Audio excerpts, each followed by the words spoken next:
Shalom, shalom. Donc aujourd'hui, nous allons partager sur un thème. Donc le thème, ça va être reste à ta place et ne prends pas de décision charnelle. Alors, le thème est là. On est tous concernés. Bon, ça, c'est suite à la question posée. Donc je vais reprendre la question, mais après, j'ai préféré répondre par cet audio parce que on est tous concernés. Voilà, donc on est tous concernés. Donc le thème, c'est simple. Reste à ta place et ne prends pas de décision charnelle. Alors pour cela, nous allons prendre un verset que nous connaissons tous, donc c'est dans Proverbe 3, versets 5 à 6. Donc je vais lire. Confie-toi en l'Éternel de tout ton cœur et ne t'appuie pas sur ta sagesse. Reconnais-le dans toutes tes voies et il aplanira tes sentiers. Voilà.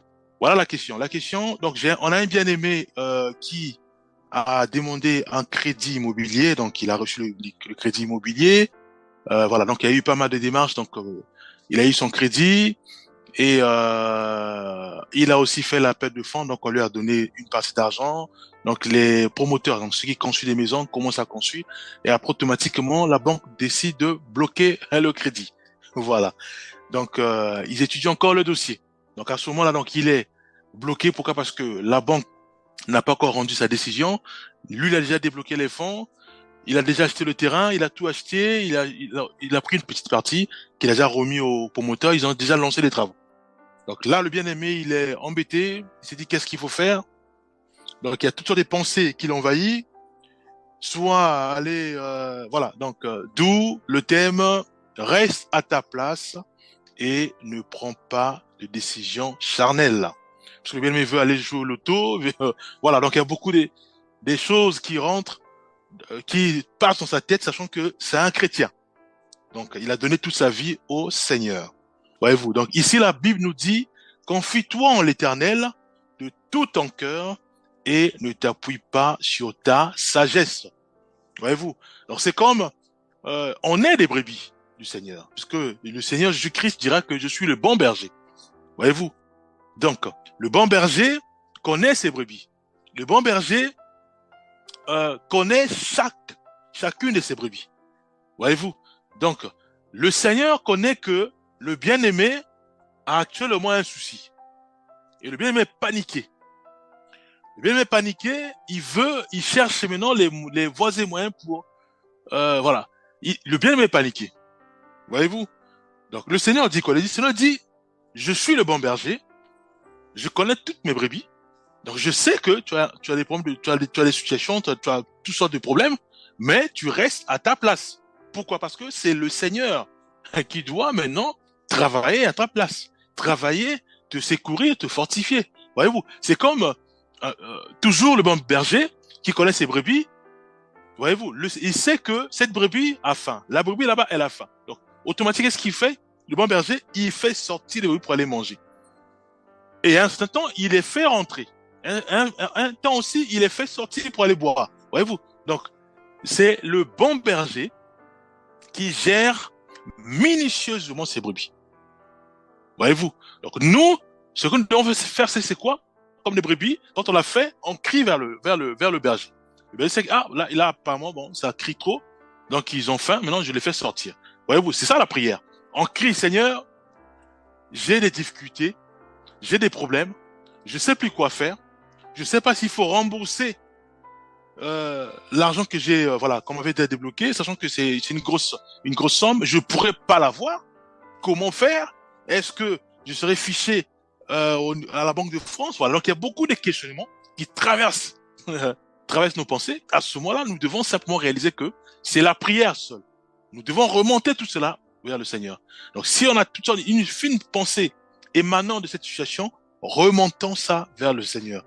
Et nous devons garder la paix. Voyez-vous, la paix, mes bien-aimés. Nous devons garder la paix. Parce que si nous ne gardons pas la paix, on va soit tomber, on aura, il y aura des crises, soit des crises d'AVC, des crises de tension, des choses comme ça. Voyez-vous.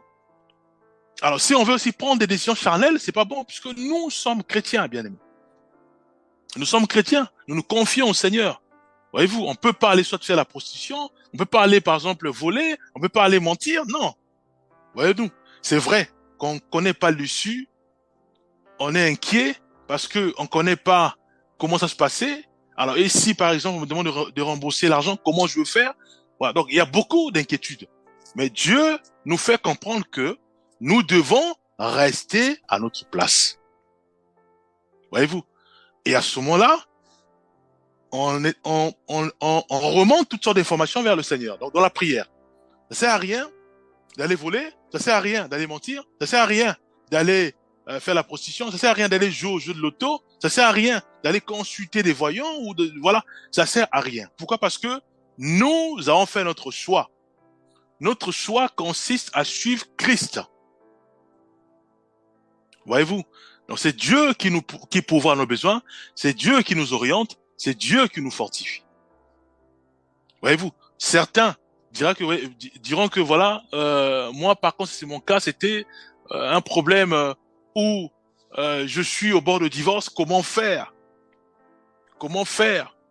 Est-ce qu'il faut aller voir par exemple mon partenaire pour se chamailler ou bien pour dire les quatre vérités? Comment faire? Voyez-vous, donc parce que tout est en jeu, soit la maison est en jeu, soit c'est les comptes en banque c'est en jeu. Voilà, donc il y a beaucoup de cas. Chacun va en fonction des cas. Il y en a tellement trop. Voyez-vous, mais Dieu nous appelle simplement à rester dans notre place. Voyez-vous, nous devons rester à notre place et laisser le Seigneur faire. Laissez le Seigneur nous inspirer et nous parler. Voyez-vous, c'est Dieu qui fortifie, c'est Dieu qui relève. Voyez-vous? Alors, je suis convoqué. Je suis paniqué. Comment je veux faire? Au travail, bien sûr. Comment je veux faire? Alors, je commence déjà à imaginer des choses. Je veux mentir ceci, je veux faire ceci. Voyez-vous? Donc, parce qu'on est paniqué, on se dit, ah, si on me licencie, je perds mon salaire, je perds le travail, et du coup, ça va être compliqué. Pourquoi? Parce que je pourrais plus faire face à certaines charges, soit le loyer, soit si on a les enfants, donc la scolarité, voilà, beaucoup de choses, la cantine et autres. Voyez-vous? Mais le Seigneur nous fait comprendre que nous devons rester à notre place. Nous devons réaliser que lui, c'est le bon berger, il connaît nos problèmes, il connaît même avant que ça arrive sur nous, puisqu'il connaît le futur, il connaît le présent, il connaît aussi le passé. Voyez-vous? Nous devons simplement crier vers le Seigneur en disant, Seigneur, ah, je commence à recevoir des injustices. Manifeste ta miséricorde. Vraiment, rends-moi justice, ou bien règle mon problème. Voilà, dans l'amour, dans la joie. On doit prier. Ça sert à rien de prendre des décisions charnelles, ou on imagine les choses pour mentir, ou voilà, on fait ça des bêtises. Soit aller vendre la drogue pour avoir de l'argent et finaliser le projet immobilier ou remettre l'argent de la banque. Voilà, donc il y a beaucoup de choses. Donc, la réponse à la question, c'est quoi?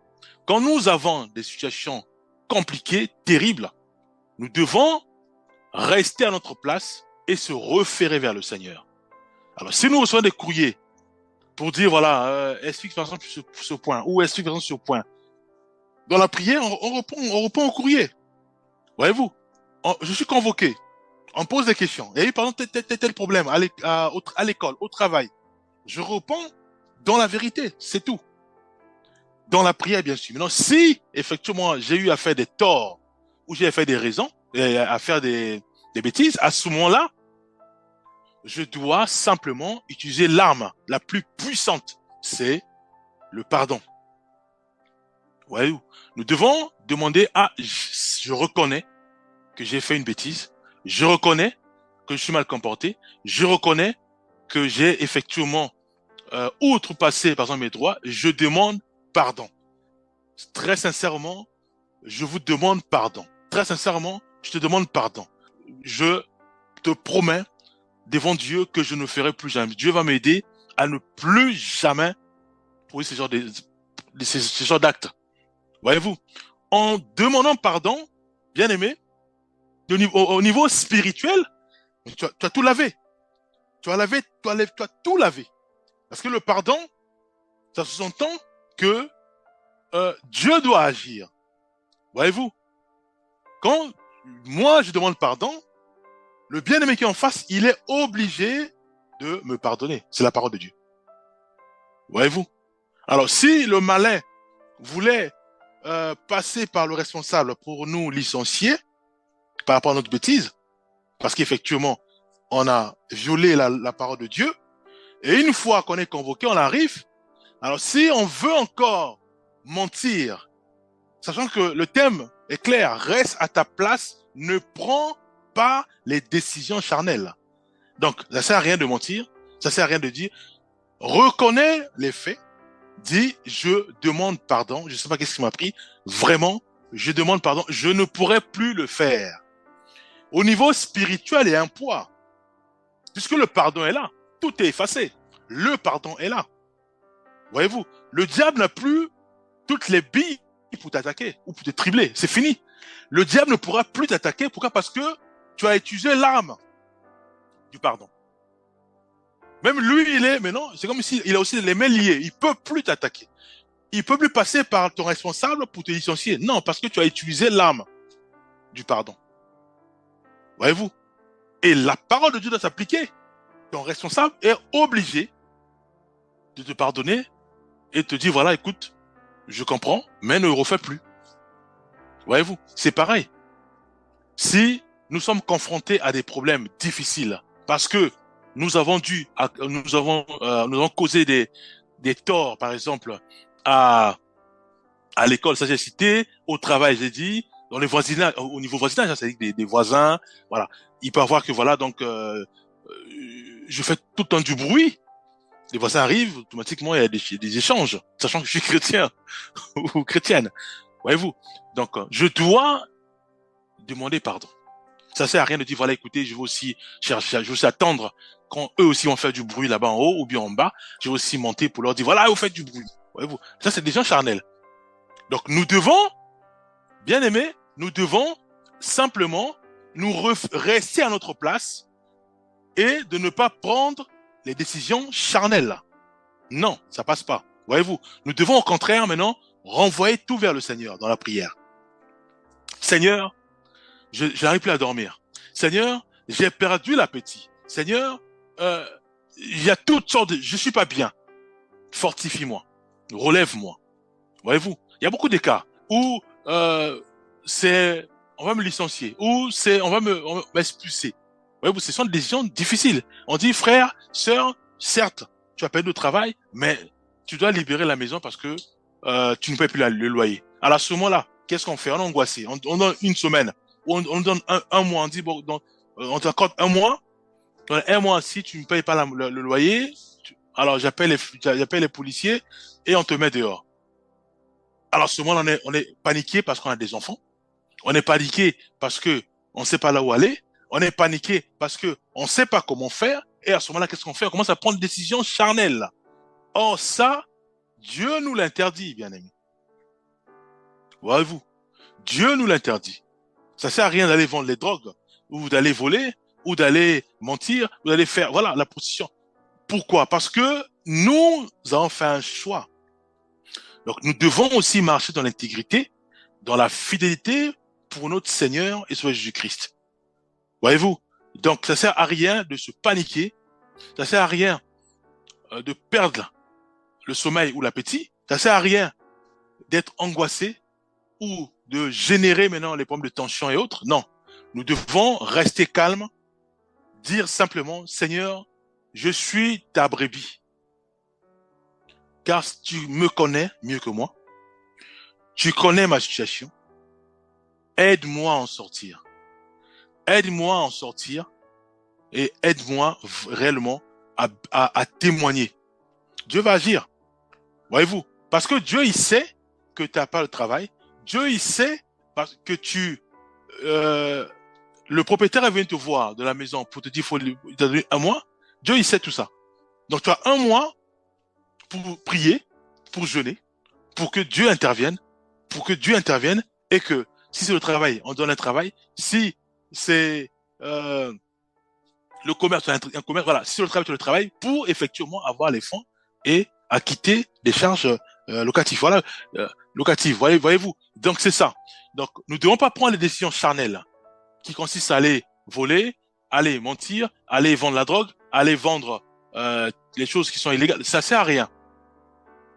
Voyez-vous? Ou aller, voilà, faire des bêtises. Non. Faut pas que la situation actuelle change notre décision en Christ. Faut pas que la situation actuelle, le choc que je reçois maintenant, faut pas que ça affecte ma foi en Jésus-Christ. Faut pas que ça affecte mon intégrité à Jésus-Christ. Faut pas que ça affecte la fidélité à mon Seigneur. Voyez-vous? Prenons Galates 5, verset 16. Je dis donc, marchez selon l'esprit et vous n'accomplirez pas les désirs de la chair. C'est quoi les désirs de la chair? C'est tout ce qui est charnel. Les décisions que nous prenons de façon charnelle, c'est ça ce qu'on appelle les désirs de la chair. Voyez-vous? Mon fils vient de faire tomber, par exemple, euh, les marchandises d'un passant ou d'un vendeur. Et le vendeur me demande de payer. Voyez-vous? Alors, qu'est-ce que je fais à ce moment-là? Est-ce que je prends une décision charnelle qui consiste à échanger avec lui et finir par les bagarres? Ou en disant, écoute, tu reconnais, puisque j'ai vu, mais nous devons, comme dit la Bible, hein, nous devons trouver une solution à l'amiable. Je pense que la deuxième solution, c'est la mieux. Pourquoi? Parce que Dieu nous appelle à faire la paix avec tous. Voyez-vous? On cherche une solution à l'amiable, puisque effectivement, j'ai vu mon fils ou ma fille faire tomber les machines de truie. Et que j'ai rien aussi. Voyez-vous? Donc, trouvons une solution à l'amiable. En disant bien sûr au vendeur que j'ai rien du tout. Et pour moi, c'est ce qu'on appelle les imprévus. J'ai rien. Mais en trouvant une solution à l'amiable. Le vendeur va effectivement, bien sûr avec la colère, mais après, il va chercher une solution à l'amiable. Voyez-vous? Ça évite de prendre des décisions radicales ou des décisions charnelles où on va se retrouver devant les juges ou devant la police. Voyez-vous? Donc, le Seigneur nous appelle à rester à notre place et à ne pas prendre des décisions charnelles. Non. Voyez-vous? Prenons 1 Corinthiens 6, versets 19 à 20. Je vais lire. Ne savez-vous pas que votre corps est le temple du Saint-Esprit qui est en vous, que vous avez reçu de Dieu et que vous ne vous appartenez point à vous-même, car vous avez été rachetés à un grand prix. Glorifiez donc Dieu dans votre corps et dans votre esprit qui appartient à Dieu. Voyez-vous, ici, le Seigneur nous fait comprendre que quand nous marchons là, nous ne sommes pas seuls. Le Saint-Esprit est avec nous, bien-aimés. Voyez-vous, le Saint-Esprit est avec nous. Donc, tout ce que nous recevons, choc ou pas, le Saint-Esprit est au courant et par ricochet, Dieu est au courant. Voyez-vous, donc, les décisions que nous devons prendre, il faut que ce soit les décisions qui émanent du Saint-Esprit qui habite en nous. Voyez-vous? Donc aujourd'hui, nous savons maintenant que si nous recevons des chocs comme Job, toutes sortes de chocs, nous devons garder la paix, rester calme et tout renvoyer vers le Seigneur. En disant, Seigneur, toi qui es le bon berger, moi je suis la brebis, regarde mes problèmes, je te confie tout ça, gère cela. Et il va le gérer. Puisqu'il est censé gérer nous, qui sommes ses brebis, nous coordonner, tout faire. Puisqu'il dit, ne vous inquiétez de rien. Mais en toute chose, faites connaître vos besoins au Seigneur. C'est tout ce qu'il nous demande. On applique la parole de Dieu. Voyez-vous? Prenons Romains 12, verset 2. Ne vous conformez pas au siècle présent, mais soyez transformés par le renouvellement de l'intelligence, afin que vous discerniez quelle est la volonté de Dieu, ce qui est bon, agréable et parfait. Voyez-vous? Ne vous conformez pas au siècle présent. C'est quoi le siècle présent? C'est tout ce que nous voyons, tout ce que nous recevons comme choc. La banque bloque ses finances. Je suis convoqué par le directeur de l'entreprise et je sais que c'est chaud. Qu'est-ce qu'il faut faire? Est-ce que je dois me conformer au siècle présent? La Bible me dit non. Donc, je remets tout au Seigneur. Seigneur, la banque a bloqué les finances, mais j'ai déjà pris une partie. Je sais pas s'il va me demander ou pas de restituer l'argent, mais je remets tout entre tes mains. Inonde-moi d'une paix totale, une rosée de paix, et je te confie tout cela, et je crois simplement que je vais témoigner. Voyez-vous, c'est ça. Ne pas se conformer au siècle présent. Pareil aussi pour le directeur, je confie tout. l'entretien et cette convocation entre les mains du Seigneur. Toi, prends le relais quand je serai dans le bureau. Voyez-vous? Il dit quoi? Il dit, afin que vous discerniez quelle est la volonté de Dieu. Ce qui est bon, agréable et parfait. Donc ici, il nous est déconseillé de prendre des décisions charnelles. Mais de prendre des décisions qui émanent de Dieu. Donc, vendre la drogue, c'est exclu. Mentir, c'est exclu. Chercher à quereller ou à se bagarrer, c'est exclu. Chercher à attendre que le voisin puisse faire du bruit et que moi, je puisse aussi aller toquer pour leur rendre la monnaie, c'est exclu aussi. Voyez-vous? Puisque ce sont des décisions charnelles. Mais Dieu veut que nous soyons... il veut simplement que nous restons à notre place. Je suis convoqué à tort. On m'a mis les minottes. Ils m'ont emmené au commissariat jusqu'à me retrouver en prison. Mais tout, c'est à tort. Alors, Dieu me dit, qu'est-ce qu'il me dit? Est-ce qu'il me demande d'aller insulter les gens? Il connaît, il sait que j'ai raison. Il sait que c'est ce qu'on appelle toutes sortes de guet-apens pour bloquer ma bouche, pour que je puisse soit enseigné, ou soit exhorté, ou soit fortifié les bien-aimés. Maintenant, il y a eu ce guet-apens là pour me bloquer et m'emmener en prison. Alors, est-ce que je dois m'agiter? Est-ce que je dois prendre des gens charnels, soit en me bagarrant, soit en incitant les gens? Ça sert à rien. Dieu me demande à moi de rester à ma place. Voyez-vous? Donc, nous devons rester à notre place. Nous devons simplement remettre tout cela au bon berger. Parce que c'est lui qui me guide, c'est lui qui m'oriente. Moi, qui suis simplement une brebis. Voyez-vous? Le Seigneur, il sait tout. Voyez-vous? Il va agir puissamment. Donc, nous devons réaliser que ça sert à rien de laisser la peur nous envahir. Ça sert à rien de laisser les problèmes de tension nous inonder.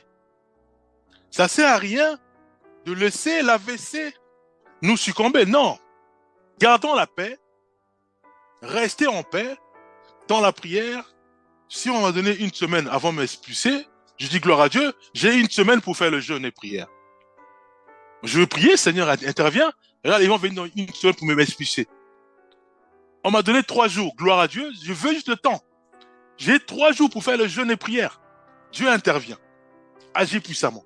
On m'a donné une journée pour m'expulser. Je dis gloire à Dieu, j'ai une journée pour faire le jeûne et prière.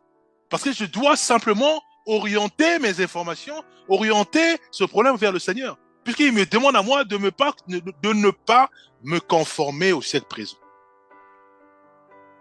Voyez-vous? Donc nous qui avons fait le choix de suivre Jésus-Christ, nous avons aussi notre mentalité qui est différente de la mentalité de ce monde. Nous, on a juste besoin de quelques heures de prière, malgré une pression. Monsieur, arrangez vos affaires, je vais vous prendre dans une semaine et dans 2 heures pour vous emmener en prison. Je sais que j'ai raison. Ça me suffit une heure pour prier. Pour prier. Nous, on a juste besoin de la prière, le temps de la prière. 1 heure, 2 heures, 3 heures, une journée, gloire à Dieu, le jeûne et prière directement. 2 jours, gloire à Dieu, jeûne et prière. 3 jours, gloire à Dieu. Voyez-vous, Dieu il va agir, bien aimé.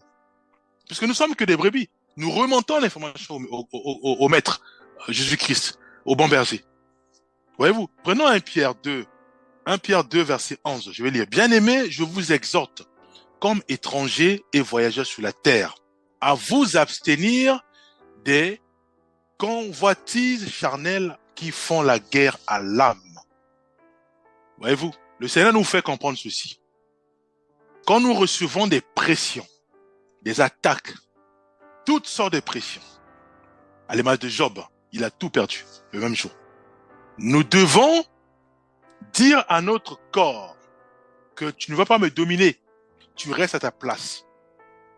Voyez-vous, je ne me conforme pas au siècle présent, mais j'ai mes regards fixés vers le Maître, qui est Jésus-Christ. Voyez-vous, j'ai mes regards fixés vers Christ. Je lui confie tout.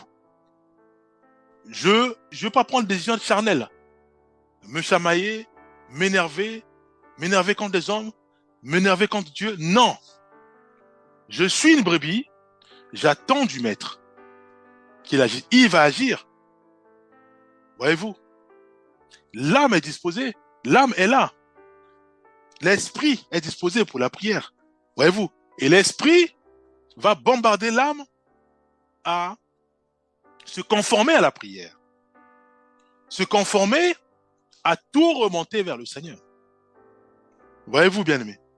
Donc, la paix doit nous inonder. La joie doit nous inonder.